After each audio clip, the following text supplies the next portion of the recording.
Good afternoon, everyone. My sternum. Good afternoon, everyone. My name is Serialusel. Thanks for clicking. Ever since Indigo Park dropped around a month ago, I made 2 videos on the game. The first was to talk about the story of the game and leave a simplified overall review, and the second was my response to a review that is so objectively wrong that I just had to leave my rambly review on his rambly review. And I think it's, in between you and me, I think it's safe to say that I won that battle.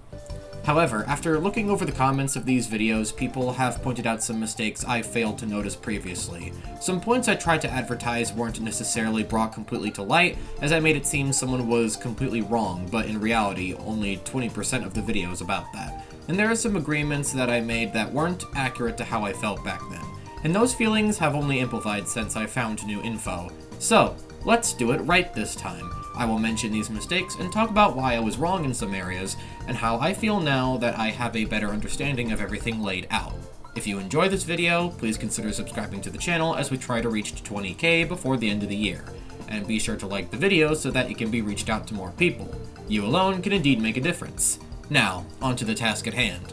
In the first video, I wasn't too impressed on the overall chapter, but decided not to leave any sort of negative review since there is only one programmer. The game basically had no budget, and a Kickstarter was made to support a Chapter 2. This game had major limitations, and I personally don't think it's fair to complain about expectations or the quality of the game or whatever shit Theft King was saying. More on that in a minute, as this game had almost no backbone or stance for itself. Meaning that if we take the time to look for the potential in something instead of just judging it flat out in face value, then we can certainly receive a massive improvement in the future. So I don't really care for any negativity I may have said in my previous video, because I shouldn't have had expectations for something that was just starting out. Also, back then I actually thought Molly McCaw was just a lame antagonist and thought was no different than Opila in comparison, but during my third playthrough after reading some interesting comments, I found that Molly McCaw was mastered in terms of build-up. Opila just popped her head out of a wall. Meanwhile, Molly shows up in multiple places throughout the entire game that we don't normally look at. I was genuinely shocked to find out that in random sequences like Lloyd's introduction, she was breathing down my neck! Common folk name, I am the proud, the prestigious, the professional Lloydford L. Lion, actor extraordinaire! Oh! Whoa! Great act, Lloyd. Okay! Of course it was! Is gonna show the So, screenshots. what do you think? Pretty fun, right? Now you know all about my friends. Show the screenshots of the pictures you took in the So where do you want to go? Right there. Look at that, chat. There she is right there. She was following us the whole time on that railroad. My gosh. That is just so effective. That is just so cool. That's just such a great way to handle that. Oh, shit. I played this game twice, and I did not notice that at all. Not even that monitor. Overall, I do think Molly McCaw is an amazing stalker enemy. Even though she didn't do much at the end, she was utilized perfectly in terms of proper build-up, and I was highly impressed on how Unique Geese handled this, despite his limitations. Now onto the next bit as we discuss the issues on my video covering Theft King. Even though this video was highly successful and appreciated, I had some comments that tried to claim I was false advertising, which isn't the case, as the thumbnail and title were accurate to the topic. The problem was that I simply didn't down Theft King enough for his problems. I'm a pretty polite individual when talking about people I don't know, so I said a lot of things in this video that were partially untrue, as I didn't have the motivation for being too harsh on the guy. But there are some examples that genuinely made me mad because of how ridiculous they were. First off, my point still stands that Theft King's claim on Indigo Park being a cash grab that's less original than Garten of Banban is absolute bullshit. Garten of Banban is highly less original with its character designs and environments, and they have performed plenty of cash grab shenanigans. It's not as bad as when Poppy Playtime did NFTs. By the way, you're not allowed to shit on them for that anymore. People who were involved in that project don't even work at Mob Games now, and all that money from that project was sent to charity. But they were still just shameless plugs for money. Unique Geese has stated multiple times that he was scared of Indigo Park appearing as a cash grab, and that he doesn't want to sell merch right away. The only reason that he released a Rambly Raccoon plush on Makeship was because people begged for it. They asked, and he delivered. So no, Theft King, Indigo Park is neither less original than Banban, and it's not a cash grab by any means. Next is a joke Theft King used multiple times during his video where he calls Lloyd the Lion a Minecraft YouTuber.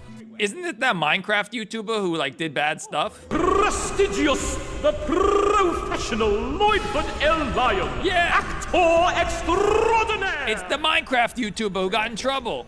Oh, God. It's the Minecraft YouTuber. This ain't good. Getting flashbacks. Including that the Minecraft YouTuber in the game was probably a poor decision, I must say. Oh, my God! It's the Minecraft YouTuber! Wasn't scared, by the way, of the Minecraft YouTuber. I didn't know who he was discussing since I was born in 2003, and I was never too much of a Minecraft YouTube guy, even though I tried making Minecraft videos when I was 14. Fighting a lot of these mobs, and you guys are gonna be like, what? No way. Well, yes way, because today, it's going down. I'm gonna throw down, Romeo, and you can't stop me. So when I asked who he was in the video, I was overflowed with comments that answered that very question. And I can say this, please stop telling me! Look, buddy, if I ask a question and the video has over 100k views with around 1,000 comments, I think it would make more sense to scroll through those a bit to see if someone already answered instead of answering the same question to add onto the pile, and I see the same message over and over again until I would want to go find a nearby bridge and jump off! Okay, I'm sorry. I'm calming down. I feel a little burned out. I just lost the energy at the moment. Surely there isn't a fellow YouTuber who hates this guy as much as I do, who also has the same exact opinion, who would just relay my thoughts in their way while making it accurate to how I feel. It's definitely a tricky anomaly to come across. Okay, buddy, okay, buddy, you can do it! So pretty much what happened is Theft King saw Lloyd the Lion and decided to reference Lion Maker, a fast-growing Minecraft YouTuber, which if you know all the details to why he got cancelled and left the internet and probably is out dead right now or something, I don't know, is because he groomed minors! So this is where Lion Maker lives. I groom minors! And he also made kid-sized underwear with his face on it. Nah, bro, what the fuck? What the fuck? Hey, yo! I don't know what's worse, this or Master Uguay's condoms. If Fortnite is the game she plays, you shall bring her back to your place. And third, he asked minors to send him lewd pics out of nowhere on private chats. It probably looked like this meme, you know, the "Send dudes! I'm in a fight! I need more men!" meme. But obviously it's replaced with "Send nudes!" Please, give me your nudes! Yeah, this motherfucker is down bad as balls. Now, I like dark humor myself. I say some dumb shit with me and the boys in Discord. But not gonna lie, Theft King's joke, that shit did not hit, bro. That was not funny, bro. That was not funny. Bro did not cook with this joke. Blood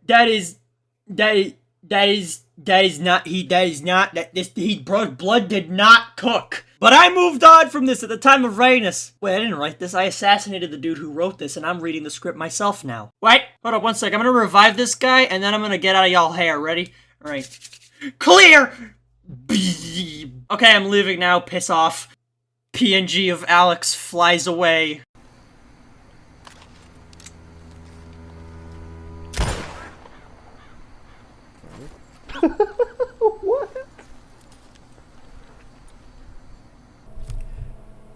Is he gone?